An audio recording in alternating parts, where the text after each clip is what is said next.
بسم الله الرحمن الرحيم والصلاة والسلام على سيدنا ونبينا وقدوتنا محمد صلى الله عليه وسلم.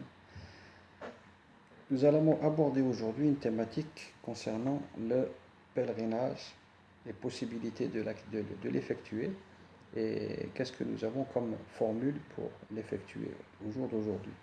Alors, le sujet du pèlerinage, c'est un sujet qui suscite toujours beaucoup de débats de nos jours. Et quand ces derniers ne sont pas réfléchis ou objectifs, ils peuvent rapidement dévier vers des polémiques gratuites et des voies incompatibles avec les critiques constructives dont nous avons besoin dans cet élan d'effort que nous sommes censés fournir pour trouver des solutions. Il est clair pour tous que le pèlerinage est un pilier de notre religion et une obligation pour celui qui en a les moyens matériels et physiques. Il est aussi clair pour tous que les actions valent par leurs intentions et que nous entendons souvent dire j'ai fait l'intention, la niya, pour aller effectuer mon pèlerinage, mais manque de moyens, je n'ai pas pu m'y rendre. L'année suivante, les mêmes intentions seront répétées et elles sont répétées et les années passent et passent et puis rien qui se passe. Bref, on pourrait s'exonérer de ce pilier en se basant sur le fait que le pèlerinage est une obligation pour celui qui en a les moyens. Et puisque dans l'état actuel de ma situation, je ne peux pas me permettre, donc je me lave les mains, le dossier est clos et j'attendrai des années en me croisant les bras que 5000 euros me tombent du ciel pour aller en pèlerinage. Quoique cette année, ça doit tourner aux alentours avec les frais de 6000 euros. Enfin bref, la question qui se pose, c'est est-ce qu'il faut ou pas réfléchir dans la transparence et accompagner notre intention par d'autres efforts, sinon lesquels? Si oui, lesquels plutôt? Tout en sachant que le souci essentiel est un souci financier, il s'agit de réfléchir sur un système de cotisation mensuelle d'un groupe de personnes ayant tous pour objectif d'effectuer leur pèlerinage. Avant cela, principe de base avant de s'engager, avant d'entrer dans le vif du sujet et afin de se doter des outils accompagnant ce projet, les intéressés seront invités à méditer et à se concentrer sur les principes et les intentions d'entraide et de fraternité dans lesquels ils évolueront pour espérer une bénédiction et un noble aboutissement de la finalité qui est le pèlerinage. L'état d'esprit aussi, qui est autant important avant de s'engager dans le projet qui va vous être proposé, supervisé par l'association ICRA, c'est de donner l'importance qu'il faut à l'intérêt général en, je ne vais pas dire négliger, mais en mettant un petit peu de côté notre intérêt personnel. Ça, c'est ce qu'il faut se mettre en tête avant de commencer. La règle sera de chasser de l'esprit de chacun tout ce qui débouche vers du jidal, polémique inutile, stérile et déconstructive. Les seules questions que je dois me poser avant de m'engager sont quels sont les moyens qu'Allah Ta'ala a mis à ma disposition.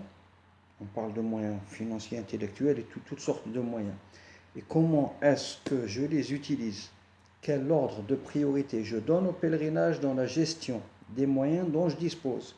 Quelle est la valeur intentionnelle que nous donnons vis-à-vis du Hajj entre nous et nos frères et sœurs de Mayotte, des Philippines, entre autres pays asiatiques musulmans démunis, lorsque nous constatons que la plupart de nos frères et sœurs asiatiques cotisent toute leur vie pour effectuer le pèlerinage une fois seulement, et que nous avons la possibilité, nous, de cotiser pendant moins de 10 ans pour le faire, une réflexion s'impose sur la gestion de notre quotidien dans cette société de consommation. Faire abstraction de l'intérêt personnel. Les membres d'un groupe, avant de s'engager, doivent se souvenir en permanence qu'ils doivent mettre en avant l'intérêt général du groupe avant leur intérêt personnel. Ça, c'est une règle, il faut essayer de s'engager de manière à la respecter.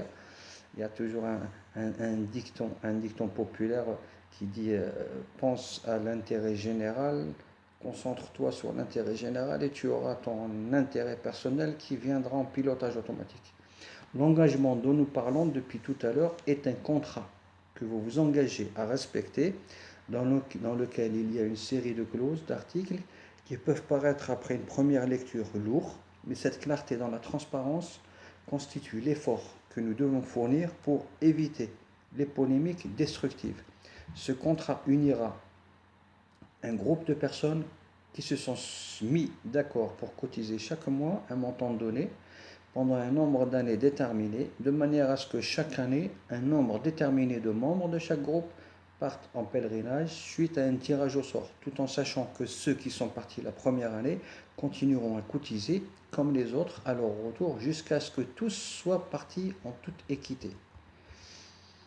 Exemple de simulation de coût de prêt, de coût du pèlerinage. Alors, avec un coût supposé de 5200 euros par personne, un groupe de 30 personnes qui cotiseront 73 euros par mois capitalisera annuellement 26 280 euros, ce qui permettra à 5 personnes dans ce groupe d'effectuer le pèlerinage chaque année, soit environ 16%. Donc, d'après ces données-là, en l'espace de 6 ans, d'après ce schéma, les membres de ce groupe auront tous accompli leur devoir avec l'aide d'Allah Ta'ala. Après, nous avons d'autres simulations qui, pour des groupes de personnes, le même nombre de personnes qui cotisent 120 euros par mois et ainsi de suite. Le montant des cotisations des groupes sera une donnée variable et étudiée bien sûr en fonction des capacités financières des membres de chaque groupe. Un tirage au sort sera effectué en public dans la mosquée avec le tirage d'un nombre supplémentaire réfléchi de manière à compenser un éventuel désistement ou autre de dernière minute. Dans le contrat signé par les participants, ces derniers noteront le nom de la personne qui partira à leur place en cas de décès ou de maladie ou autre. Cette dernière héritera, entre guillemets, du pèlerinage et prendra en charge la suite des cotisations du défunt. Tout ça pour rester transparent avec le reste des frères qui forment le groupe dont nous sommes membres. Donc, pour finir, inutile de vous rappeler qu'en plus d'avoir fait les efforts pour concrétiser un pilier de notre religion, vous aurez été un sabab, un concours de circonstances, pour que d'autres frères ou sœurs aillent en pèlerinage, et ce tous les ans. Et vous contribuez aussi à construire l'essentiel, il est bien à ce niveau-là, construire un modèle d'union dans notre communauté. C'est un exercice, c'est un genre de rééducation par rapport à l'état de nos cœurs, de manière à reconstruire un petit peu tout ce qui a été anéanti avec le fil des années, société de consommation, enfin bref, on ne va pas rentrer dans ces considérations. Bref, tout simplement, vous serez en train d'appliquer une recommandation de notre bien-aimé prophète sallallahu alayhi wa sallam, n'est considéré comme croyant que celui qui aime pour son prochain ce qu'il aimerait pour lui, et celui qui déteste pour son prochain ce qu'il déteste pour lui. Bref, pour les personnes qui souhaiteraient avoir des éclaircissements avant de participer à ce lancement d'opération pilote supervisé par l'association Iqra de Givor, nous vous invitons à remplir le formulaire à votre disposition au secrétariat de la mosquée et à laisser vos coordonnées téléphoniques ainsi que mail pour convenir ensemble par la suite d'une date de rencontre avec le reste des groupes. Alors je vous donne une adresse mail, vous avez logibatp, logibatp@orange.fr. Vous pouvez aussi vous rapprocher du secrétariat de l'association Iqra à la mosquée Khalid ibn Walid de Givor ou en téléphonant au 04 78 51 42 63 ou le mail de la mosquée mosquée-du-6 de-6 Givor givors@outlook.fr. Nous vous enverrons par mail le contenu du contrat d'engagement pour que vous puissiez le consulter à tête reposée avant de vous engager envers vos frères et sœurs. Nous restons à votre écoute pour toutes vos questions et vous disons Astaudi'ukumullah alladhi la tadi'u wa da'i'uhu wassalamu alaykum wa rahmatullahi ta'ala wa barakatuh.